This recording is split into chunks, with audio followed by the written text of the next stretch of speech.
आज जो कहानी हम सुनने जा रहे हैं उसका नाम है आखिरी मुसाफिर। तो चलिए इस रहस्यमयी सफर पर चलते हैं।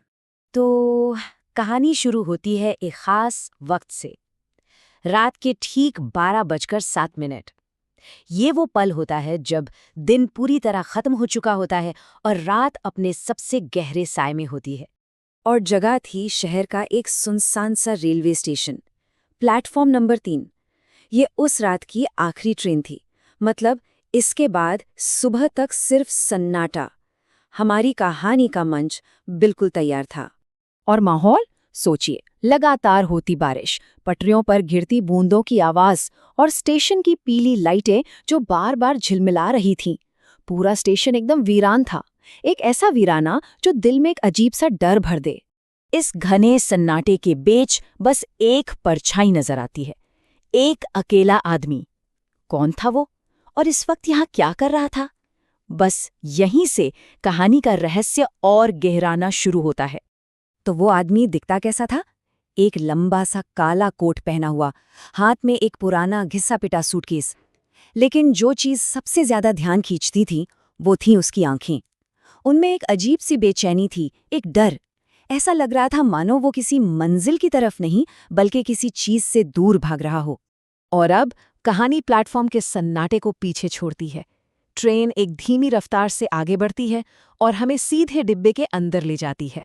सोचिए जरा, पूरी ट्रेन लगभग खाली और उस एक डिब्बे में सिर्फ 3 लोग। ये खालीपन ही अपने आप में एक अनकहा तनाव पैदा कर रहा था। तो ये थे वो 3 मुसाफिर।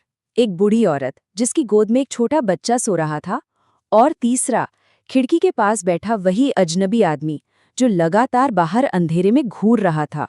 कुछ देर की खामोशी के बाद बूढ़ी औरत उस आदमी से पूछती है। सवाल बहुत सीधा साधा था, पर इसका जो जवाब मिलने वाला था वो कहानी का रुख बदलने वाला था। वो आदमी जवाब देता है, घर, शायद आखिरी बार। इस एक लाइन में न जाने कितनी उदासी और कितना गहरा राज छिपा था। आखिरी बार क्यों? इस सवाल ने डिब्बे की हवा को और भी भारी कर दिया। अब कहानी एक ऐसे मोड़ पर आ जाती है जहां एक भयानक सच सामने आने वाला था। उस आदमी की नजरें अब भी बाहर के अंधेरे में कुछ तलाश रही थीं, जैसे किसी खोई हुई याद को पकड़ने की कोशिश कर रहा हो।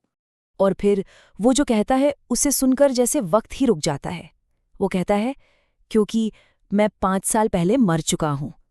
एक ऐसा सच जिस पर यकीन करना नामुमकिन था, पर उसकी आवाज में मजाक का कोई निशान नहीं था। और जैसे ही ये बात उसके मुंह से निकलती है, ट्रेन का माहौल ही बदल जाता है।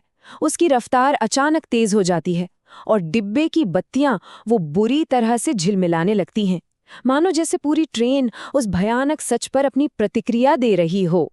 अपनी बात को साबित करने के लिए वो आदमी कांपते हुए हाथों से अपना वही पुराना सूटकेस खोलता है। बूढ़ी औरत की आंखें डर से उस सूटकेस पर जम गई थी। सूटकेस के अंदर बस 2 चीजें थीं, एक पुरानी फटी हुई डायरी और एक अखबार की कतरन। 2 मामूली सी चीजें जो एक बहुत बड़े और खौफनाक राज को खोलने वाली थीं। अखबार की कतरन पर जो हेडलाइन छपी थी वो थी, आखिरी ट्रेन हादसे में सभी यात्रियों की मौत। ये पढ़ते ही बूढ़ी औरत की आंखों में खौफ साफ दिखने लगा। और उस खबर की तारीख आज से ठीक 5 साल पहले की।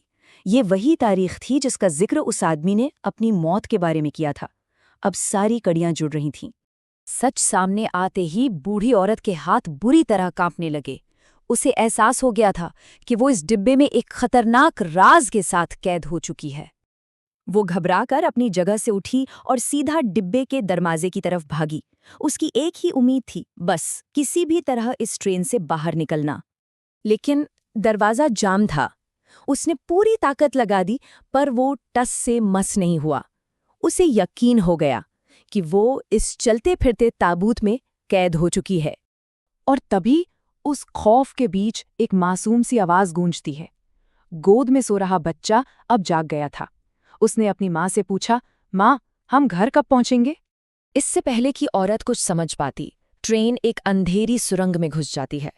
डिब्बे की झिलमिलाती बत्तियां भी बुझ जाती हैं और हर तरफ सिर्फ घुप अंधेरा छा जाता है।